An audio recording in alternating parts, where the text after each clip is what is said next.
Hello ladies and gentlemen, welcome to the April 1st Raw Review. Now I wish to say ahead of time that I am still a bit sick, so my voice has been kicking in and out. So I lose my voice periodically in the last couple of days. I'm hoping it'll last long enough to do this review. Now I wish to say that Raw was actually very good this last go-home show. Well, you know what I mean. That this is the first of the two go-home shows before WrestleMania 29. It was actually pretty good, but there were a lot of issues here which I really feel they made serious mistakes with, mostly because of build. Now, the IC Championship is now going to be billed as a pre-show to WrestleMania 29.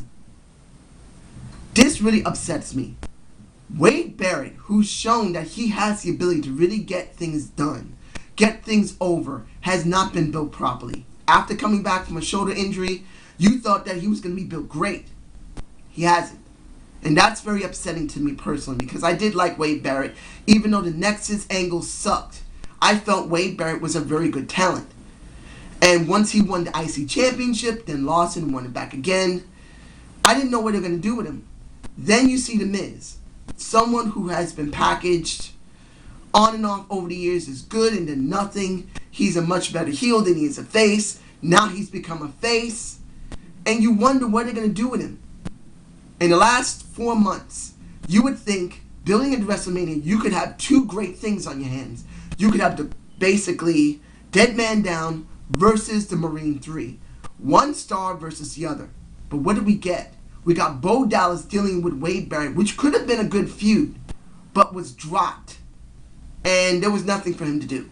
Wade Barrett. Then you got The Miz, who was going to deal with Antonio Cesaro. Looked like it was going to go somewhere, dropped. Nothing for either one of them to do. Then they both decide, which I mean the writing for the WWE and the brass, which is probably either Triple H or Vince and Kenny McMahon himself. He said, wait a minute, we got two guys who just did two rival movies. Why don't we stick them together? Less than a month and a half time to build. Actually, less than a month, really. Because there's been almost no build. So now we have two guys who bring out two movies which could have been built within 3 months really well. Nothing. So they decide to stick it on the pre-show because they believe there's nothing there. That's very upsetting to me.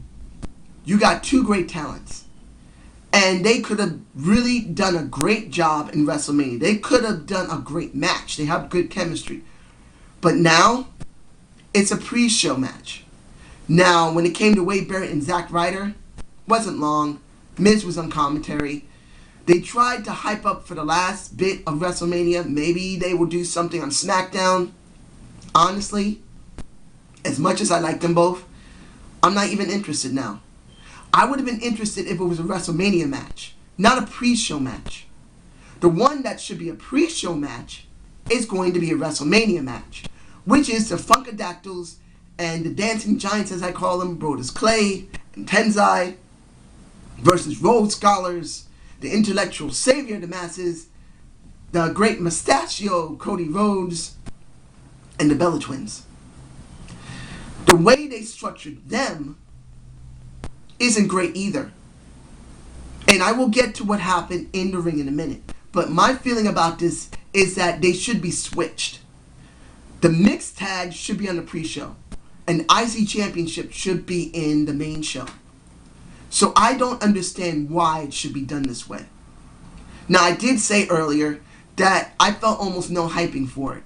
But it doesn't mean it can't still be a good match. And it doesn't mean they don't deserve to wrestle on WrestleMania. They should not be on the pre-show. The mixed tag has no belts, has no storylines, nothing. It should be on the pre-show. But it's not going to be. Now, does that mean I'm going to be highly disappointed because this has happened? It depends on who wins WrestleMania in that match, the mixed tag. Because I think there's one person who's going to get that pin. And I will say that later. I'll make sure I say it. Because lately, I've been forgetting stuff so much. I don't want to forget. But If I forget anything, ladies and gentlemen, I'm very sorry. It's been very hard to stay focused when you're sick, and there's a lot of things going on. I won't explain it, but you know what? I'm moving on to the mixed tag, the Divas match between the Funkadactyls and the Bella Twins. Wasn't a bad match. The crowd really wasn't very hyped for it. Wasn't that strong of a hyping for it.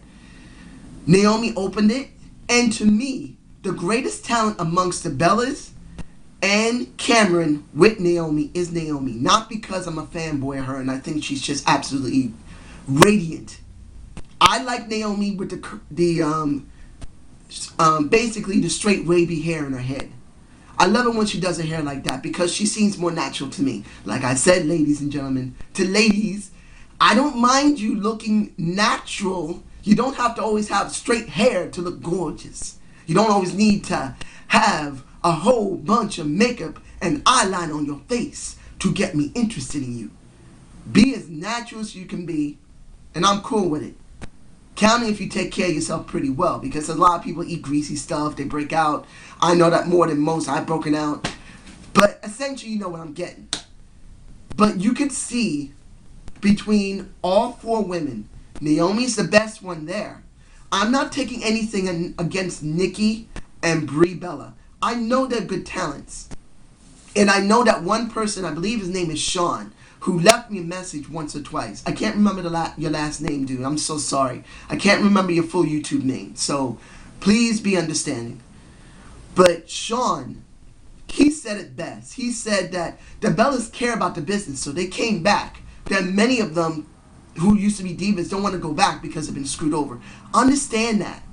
And I also understand to give them limited amount of time and limited amount of ability to work with. They have to go within a certain program. But you can see the difference. Not because Naomi's black and she has a nicer body than them. For at least me personally, it doesn't mean that the Bellas aren't gorgeous women. Or Cameron isn't gorgeous. I said it myself. When the Funkadactyls first came out, I was heavily attracted to Cameron first before I switched over to Naomi and realized that she was the one that I felt was the best. But you can see with Naomi, she has something very special. So how does the match end? Cameron jobbing to either Nikki or Brie. I still can't tell the difference between them. I think the taller of the two is Brie and the shorter is Nikki. Tell me below if I'm right, ladies and gentlemen, because I do tend to get them mixed up. I believe it was Nikki who won that match, not Brie. But this leads into WrestleMania 29. Is it a hype for it? It's not that big of a hype. It isn't. It really isn't. It would have been better if they separated the two teams, the regular superstar males from the females, and made a match that way. Combining the two really feels like it's taking away from what could be good between both teams. This mixed tag that's going to happen on WrestleMania, I really feel is not going to be that great. But it doesn't mean I couldn't be wrong. And I'm hoping that the Divas, these four women, will have a bit of a feud after WrestleMania. Because we could have something still very good. There's nothing wrong with still having a tag team feud between four divas. And the Dancing Giants against Rhodes Scholars, maybe they may continue this a little farther along, but honestly, I don't see this very well. Now, the Daniel Bryan and, let me make sure I got this right. The Daniel Bryan and Dolph Ziggler match could have been a pay-per-view match. Both of them are very good wrestlers. And if they had structured this properly, I honestly believe that Daniel Bryan and Dolph Ziggler could do a WrestleMania match and do it well. It's just that both of them been packaged so badly, nothing there. But this was still a good match. In the end, Daniel Bryan loses to Dolph. Dolph, partner, Big and Langston, nails Daniel Bryan as he did before. But when Kane tried to choke slam the bastard, then lays his ass out. That was a nice touch. You're trying to hype up Biggie Langston as much as possible. Now, I don't know how far to go with this. It's a good chance they may push him in SmackDown. That's That's what I'm hoping for as a heel. They need to push Biggie Langston on SmackDown. So that's what I'm hoping for. I'm hoping for that. Is it hyping me up for the match itself? It's not bad. I wouldn't be too surprised if it won't be a very good match. So I'm going to leave it at that. Now, the next bit is Santina Marella, who we have not seen for quite a while on Raw, or SmackDown for that matter, seen with Beef Mode. Sorry, I can't say it properly. Beef Mode. Brad Maddox, the true manager of Raw. And his assistant, Vicky Guerrero. Still looks good for her age. She's only a couple of years older than me. She's going to always look good to me because she's only a couple of years older. It don't make a difference. She don't look great like Naomi, but she look good. They get pissed off because of an April Fool's prank.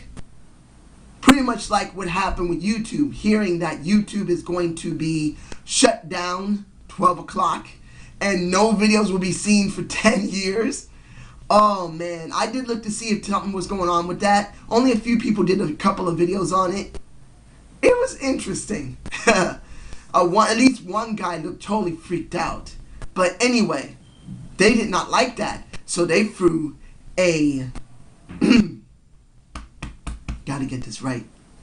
They threw a Santina Marella against the Silverback World's Strongest Man, Mark Henry, who once again, remember when Mark left and also came back, he took out a Santina Marella at least once or twice. I think when he was about to leave, he inducted Santino in the Hall of Pain back then, during his previous era. I could be wrong, he could have done it when he came back. But you know what? He re-inducted him again. And then again into the Hall of Pain. I loved it. Particularly what happened when the Ryback came out. Now, unfortunately, I could not do my SmackDown review. In actuality, I have not seen it. I've been so sick, I could not see SmackDown. I did hear from one of the other reviews, from the British Fist. Not one of the other reviews. The British Fist. I did see their review of SmackDown, and they told about the weightlifting contest. And Raw showed a little bit of it. And you can see the weights there were aluminum because there is no way 250 pounds could be lifted, and then one of those weights that could be nearly 75 to 100 pounds could be moved so easily by a guy's arm. That thing would be hard to move. Period. So we know it's fake. But the point is, ladies and gentlemen, the point is that the great Silverback took Santina Marella and used him as a prop to whack Ryback out of the ring. No, I'm so sorry. My mind is really not right. That's the reverse. I'm sorry. What happened with the Silverback, he used the bar during the weightlifting competition to choke a Ryback. But Ryback used Santina Marella as a prop to basically hit and then throw at him, so the clause of them not being allowed to touch does not get violated. I'm so sorry about that. Like I said, I'm still a little sick, and it's still kind of hard to think when you're still under medication. I find this one of the only, well, there's more than a few matches I'm interested in that's coming to WrestleMania. This is one I feel like it's the best one I'm going to be very most invested in. I want to see what two monsters are going to be doing in the ring. They made sure they didn't touch. They made sure if they had any contact, it was like basically using collateral types of damage to get the damage done. In other words, using a bar or using Santina Marella. I really liked it. And I really feel that this is going to be one of the more interesting matches during WrestleMania. Now, let me get this over with The Rock. Compared to Cena, I felt The Rock hit it dead on the head with his segment. He sounded so good. He was on point. He basically touched the crowd. The crowd was hyped for it. and they loved it. The way he spoke about saying, I'm going to the White House and I'm going to say, finally, The Rock has come back to Washington, D.C. Excuse me. I felt he really got in touch with the Washington, D.C. crowd. He did a great job. I really believe that his segment, which was in the middle of the night, was way better than Cena's. Cena, maybe at the end of his segment, when he was talking about doing the redemption thing and then saying he's going to make sure Rock feels his type of pain, near the end wasn't too bad. But the crowd was saying boring after a while, and he had to stop. You know why? Because it was boring. If anyone is a Cena fan right now, if Mr. Mike, who is from the Off the Rope show, sees this, I don't think he will. Mike, I really respect you, dude. But your boy, they're either not writing good material for him, or he's just not willing to go to the extra step that's necessary. It's one or the other or both. What he did last week when he was up against The Rock was more passionate and had more realism than this. It wasn't realistic enough. Honestly, it wasn't. It was not realistic enough. I didn't feel like he touched the crowd, and that's the reason why they said it was boring. He didn't touch the crowd well enough to be believable. So that's the reason why they did it. Do I believe that this match between Rock and Cena could be good at WrestleMania? If I can, I'm going to do a prediction on it. Just in case I don't, it's not the point if they can do a good program, if The Rock has gotten into ring shape. It's not the point. It counts on what's going to happen with Cena after WrestleMania. If he doesn't turn heel, or if he does, if he has the championship belt or not. What goes on in 2013 is a question. If they do not do something with John Cena after this, WrestleMania in 6 days, if they don't try and turn the character in some way, make him more edgier, make him a heel, or make him a much more believable face with more emotion, where he can show more anger and less about, I'm going to rise above it, I can make anything happen. They lost it. Because even the kids, even though the kids really love Cena, a lot of those kids have become teenagers now. He's been doing this for at least 8 years or 7 years. It's the same stick and it's become very stale. And I'm sure even kids are going to be seeing that Cena's just not enough. He needs to change. Even the kids are going to notice. So something must be done with John Cena. Must be done. So, Triple H segment with a Shawn Michaels. And if someone tell me that Shawn doesn't look very well, I don't know. Maybe it's because he lost a lot of muscle because he is no longer wrestling. But Shawn really doesn't look right. I've seen him years before. I don't know what it is, but Shawn Michaels just doesn't look correct. There's something wrong. Maybe he's sick or something. It's not his voice. I mean, he's always had that voice in the last couple of years. But it just seems like something's happened. Please tell me down below if he's sick or something. Or it could be from whatever he's been taking, because he just doesn't give off a perception of someone that's all right. But the segment was very good, way better than a Triple H. And the reason it was better than Triple H because he didn't say much. Basically, Shawn put him over. And he did a good job. I liked it. When a Brock and Paul came out, and I got something to say about that at the end of this review. Paul did a pretty good job, but I felt like a Shawn Michaels was a better talker in this particular segment of the show. So I really believe that Shawn carried the show there. Doesn't mean Paul didn't do a good job. He did at least a decent enough of a job that it's going to hype up into WrestleMania. Do I believe this is going to be a good match? Probably will. But I still don't believe that a Triple H is going to retire. I don't. I just don't buy it. Even if he loses, it doesn't feel like he's going to give in. I'll be glad if I'm wrong. That's if he does retire. But it just doesn't seem still believable. It doesn't for me personally. But I can say that Shawn made it a lot more deft in that segment to anyone else. Now, I wish to say that when it came to the All-Stars of Sheamus, of Orton, on a big show, it was never about the match with 3MB. The Shield coming from the audience and basically saying, you're no team, you're nothing. We know that this is a lie. We will prove because the Shield never lies. I felt was the best segment of that entire 3 weeks to the month build.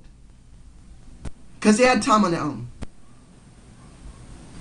I felt Dave did the best job. Okay, sorry, I thought I heard something. It's just one of my cats feeling a little sick, hairball. But anyway, the Shield did a good job. I believe that having Roman Reigns as the last person to speak was actually a very good touch. I would have thought they were going to let Dean Ambrose be the last one to talk, but he really initiated it. Then Seth Rollins said it. Wasn't that bad, but I felt Roman Reigns really said it best. That you ain't a team, we're going to prove it's going to work. I really believe that he was the best person to end that segment. So it wasn't that bad. I don't even care about the match with 3MB. Except when it came to Drew doing a kip-up. That was nice. This still, you could see from those three, Drew is the best talent. I just hope they do something with him soon. Now, let's see. Is there anything else? The Chris Jericho and the Antonio Vazzato. I wish to say that Antonio has no match. Unless they're going to make it a dark match on 29, he's got nothing to do. It's really sad. I'm really sad that he has nothing to do. He deserves better than to be basically empty and to job. I mean, they could have let Chris get a count out by trying to chase a Fandango out of the ring. Out of the area, not out of the ring. Out of the area. But basically, Antonio had the job. He's already jobbed once already, so I can understand. I mean, he already won once, but then basically he still had to technically job to ADR. So really, I'm not too fond that Antonio really didn't get anything here. But it was nice to see the Kings of Wrestling together, even though they couldn't technically say anything to each other. Because they were the Kings of Wrestling, both of them, as far as I know, from ROH. Both those guys were the Kings of Wrestling. And I have this feeling that if they allowed Antonio Vazzato and Fandango to come together, they would prove how great they are. And Fandango comes to the ring, scores Chris, which I found was very entertaining.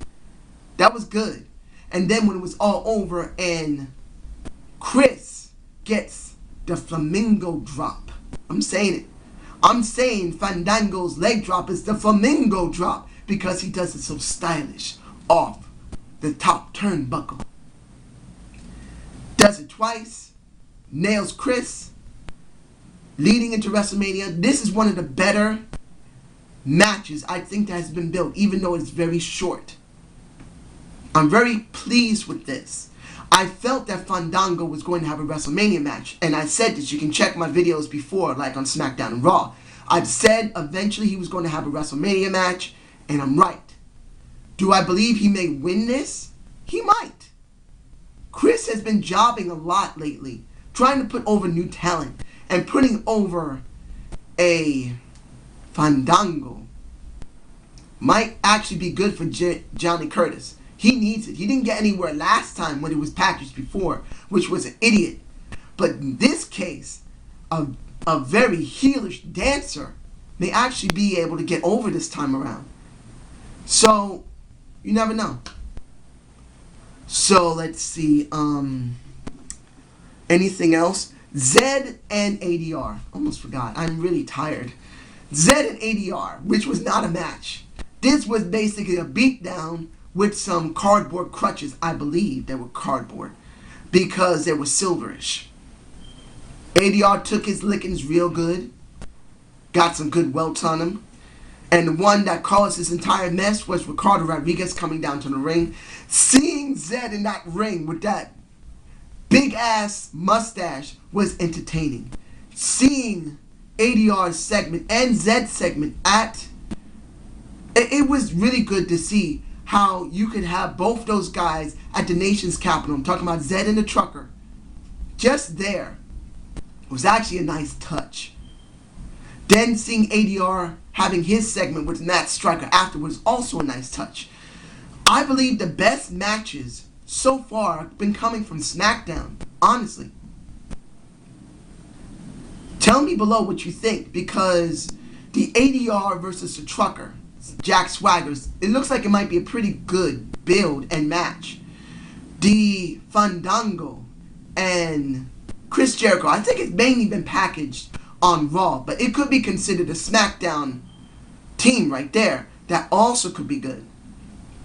What's going on with Hell No, where they're mostly seen on Raw, but since Dolph and Biggie have been mainly SmackDown guys, is also a very nice thing. So I can say a lot of stuff has been promoting for SmackDown more has been promoting for Raw. Because if they're going to promote Raw more, the IC Championship should not be on the pre-show, no matter how bad the build is. It shouldn't. So I'm finding that SmackDown's matches, I feel are going to be more better than the Raw matches. Now when it comes to finally, this is it. What do we got? I think that's what I'm going to leave in my title. Ashes to Ashes. I think that might be the best title for this. The Undertaker segment was good. It spoke exactly what needed to be spoken. But what was better was seeing Paul Heyman coming out dressed as Paul Bearer, holding up that urn and pissing off the Undertaker with the Druids on the side. I really felt that was an incredibly good touch. I did feel that it was obvious that CM Punk was one of the Druids. And when he beat him up, that wasn't something unexpected until the urn ashes were poured on the Undertaker. And seeing CM Punk rub those ashes on himself after pouring it on the Undertaker, this is how you truly piss off people. That crowd was angry.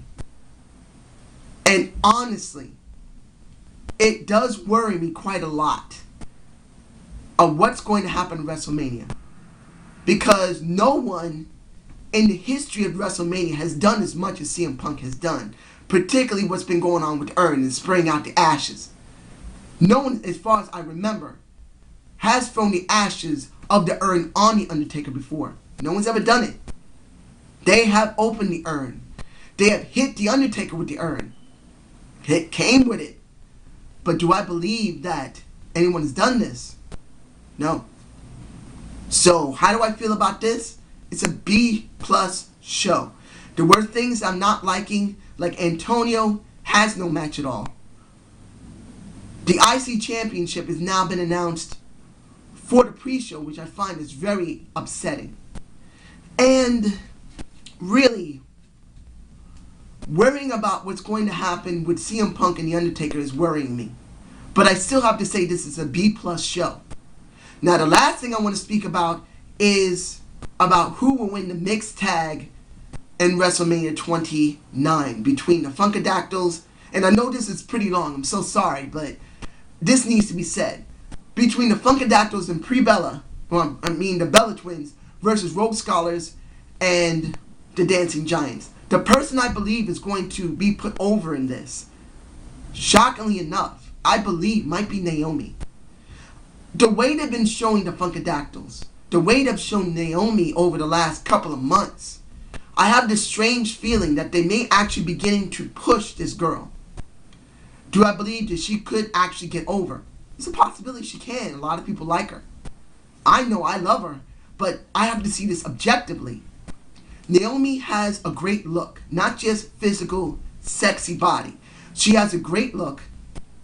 she basically makes people excited when they see her. She speaks very well, and essentially speaking, if they put the title around her, because of having to be with the others, the Dancing Giants, along with Cameron, and if she's still dealing with Bella Twins and Twin Magic, it would be the best person to put that belt on.